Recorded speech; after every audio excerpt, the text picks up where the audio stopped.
Class 12th subject Geography Social Science topic is migration types, causes and consequences. Human migration. It means the movement of people from one place to another with the intention of settling in the new location. There are four types of migration such as counter urbanization, emigration, immigration, internal migration, international migration and rural urban migration. Movements from one place to another are increasingly becoming universal trend. People have been moving from one village to another, from villages to towns, from smaller towns to bigger towns and from one country to another. Children, in your book Fundamentals of Human Geography, you have already learned about the concept and definition of migration. Migration has been an integral part and a very important factor in redistributing population over time and space. India has witnessed the waves of migrants coming to the country from Central and West Asia and also from Southeast Asia. In fact, the history of India is a history of waves of migrants coming and settling one after another in different parts of the country. In the words of a renowned poet Firaq Gorakhpuri, sir ज़मीन ए हिंद पर आक़वाम ए अलाम के फ़िराक काफ़िले बसते गए हिंदुस्तान बनता गया. In the given figure, you can see the image of the caravans of people from all parts of the world kept on coming and settling in India and led to the formation of India. Large number of people from India too have been migration to places in search of better opportunities, especially to the countries of Middle East, Western Europe, America, Australia and East and Southeast Asia. Internal immigration, rural-urban migration leads to a squatter settlements in India. Living conditions in refugee camps are at best subsistence and nothing more. They can become permanent features. Refugees are persons who, owing to well-founded fear of prosecution for reasons of race, religion, nationality or political opinions, are outside of their country of origin and cannot, or owing to such fear, do not wish to avail themselves of the protection of that country. Indian diaspora during colonial period, British period, millions of the indentured laborers were sent to Mauritius, Caribbean inlands, Trinidad, Tobago and Guyana, Fiji and South Africa by British from Uttar Pradesh and Bihar to Reunion Island, Guadeloupe, Martinique and Suriname by French and Dutch and by Portuguese from Goa, Taman and Diu to Angola, Mozambique to work as plantation workers. All such migrations were covered under the time-bound contract known as Girmit Act, that is Indian Immigration Act. However, the living condition of these indentured laborers were not better than the slaves. The second wave of migrants ventured out into the neighboring countries in recent times as professionals, artisans, traders and factory workers in search of economic opportunities to Thailand, Malaysia, Singapore, Indonesia, Brunei and African countries, etc. And the trend still continues.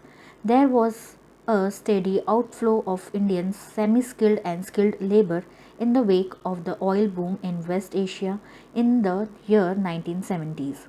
There was also some outflow of entrepreneurs, store owners, professionals, businessmen to Western countries.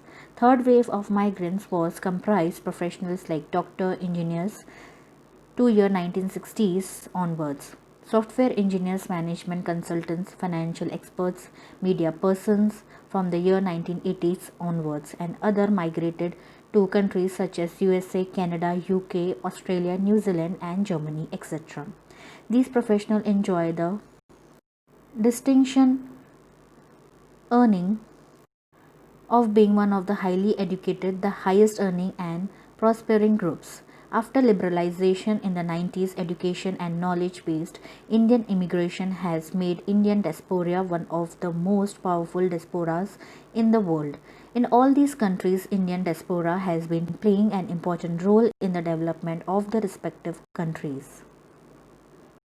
In the given figure, you can see the pie diagram which shows the percentage distribution of Indian diaspora, sources HLC 2001. So percentage wise, you can observe in the image Southeast Asia is 32%, Asia Pacific is 4%, Gulf countries 19%, US 10%, UK 7%, Latin America and Caribbean 7%, and Canada 5%, East Africa 1%, other Europe countries 3%, South Africa 6%, Mauritius and Reunion 6%. In this census, the following questions are asked on migration. Is the person born in this village or town? If not, then further information is taken on the rural urban status of the place of birth, name of district and state, and if outside India, then name of the country of birth. Has the person come to this village or town from elsewhere? If yes, then further questions are asked about the status, rural, urban of previous place of residence, name of district and state, and if outside India, then name of the country. Migration. Children, you are familiar with the census in India. It contains information about migration in the country. Actually, migration was recorded beginning from the first census of India conducted in 1881. So the following data is recorded, that is building number, census house number, major house material, use of house, condition of house, household numbers, total persons, head of household, sex of head, caste, ownership status, number of rooms, number of married couples, source of drinking water, availability of drinking water, source of lighting, latrine within premise, types of latrine facility, waste water outlet connection, kitchen availability, fuel used for cooking, bathing facility, television, radio, computer or laptop, telephone or mobile, bicycle, scooter, motorcycle, car, jeep or van, available banking services. This is the housing listing schedule data. Above in the figure is the image of population enumeration schedule data, which contains relationship to head, sex, date of birth and age, marital status, age of marriage, religion, caste, disability, mother tongue, other languages known, literacy status, status of education attendance, highest education level, working during last year, category of economic activity, occupation nature, trade or service, class of worker, non-economic activities, seeking or available for work, travel to place of work, birthplace, place of last residence, reason for migration, duration of stay in last place, children surviving, children ever born, number of children born alive last year. Streams of migration, a few facts pertaining to the internal migration within the country and international migration out of the countries are presented here. Under the internal migration, 4 streams are identified. For the further information, you can observe in the given figure the image of a graph based on rural to rural, rural to urban, urban to rural and urban to urban. Consists of male and female. This figure shows intrastate migration by place of last residence, indicating migration streams, duration of 9 years, India 2001. In India during 2001, out of 350 million migrants enumerated on the basis of the last residence, 98 million had changed their place of residence in the last 10 years. Out of these, 81 million were intrastate migrants. The stream was dominated by female migrants. Most of these were migrants related to marriage. The distribution of male and female migrants in different streams of intrastate and intrastate migration is presented in the given figures. It is clearly evident that females predominate the streams of short distance rural to rural migration in both types of migration. Contrary to this, men predominate the rural to urban stream of intra-state migration due to economic reasons. Children, apart from these streams of internal migration, India also experience immigration from and emigration to the neighboring countries. Spatial variation in migration. Some states like Maharashtra, Delhi, Gujarat, and Haryana attract migrants from other states such as Uttar Pradesh, Bihar, etc. Maharashtra occupied first place in the list with 2.3 million net in migrants, followed by Delhi, Gujarat, and Haryana. On the other hand, Uttar Pradesh and Bihar were the states which had the largest number of net out migrants from the state. In the given figure, you can see the information of immigrants by the last residents from neighboring countries by all duration in India 2001. The information is of countries in percent number of immigrants, percentage of total immigrants. Under countries is total international migration, that is number of immigrants are 5,155,423 and percentage of total immigrants are 100. And under countries, migration from neighboring countries are under number of immigrants 4,918,266 and percentage of total immigrants are 19.5. Countries is Afghanistan, number of immigrants are 9,194 and percentage of total immigrants is 0.2. Bangladesh, number of immigrants 3,084,826 and percentage of total immigrants was 59.8. Country is Bhutan, number of immigrants was 8,337 and percentage of total immigrants was 0.2. Under country China and number of immigrants was 23,721 and percentage of the total immigrants was 0.5.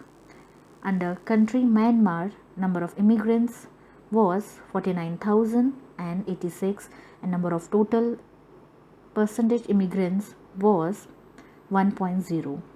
Under country Nepal and number of immigrants was 596,696 and percentage of total immigrants was 11.6. Under country Pakistan, number of immigrants was 997,106 and percentage of total immigrants was 19.3.